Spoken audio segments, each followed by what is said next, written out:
Real estate ఏజెంట్లు digital marketing ద్వారా కస్టమర్లను ఎలా సంపాదించాలో ఈ వీడియోలో తెలుసుకుందాం.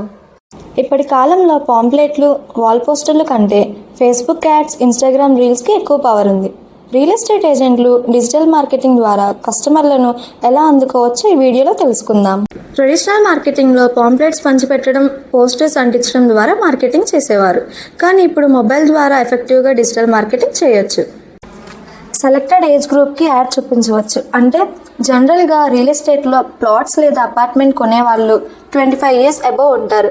సో మనం యాడ్ని వాళ్ళకే చూపించవచ్చు. టార్గెట్ చేసిన లొకేషన్లోనే యాడ్స్ చూపించవచ్చు. అంటే మీకు ఏ ఏరియా లేదా ఏ ఊరు కస్టమర్స్కి పబ్లిష్ చేయాలో వాళ్ళకే వెళ్ళే విధంగా యాడ్ రన్ చేయవచ్చు.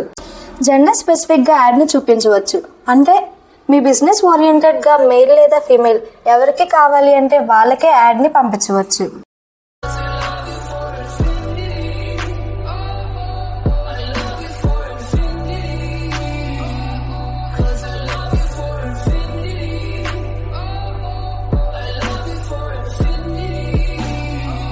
అలాగే వాట్సాప్ మార్కెటింగ్ ద్వారా కొత్త ప్రాపర్టీ అప్డేట్స్ని కస్టమర్స్కి ఎప్పటికప్పుడు పంపించవచ్చు.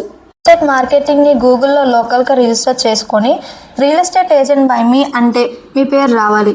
ఆ విధంగా డిజిటల్ మార్కెటింగ్ ద్వారా మీ బిజినెస్ని ప్రమోట్ చేసుకోవచ్చు.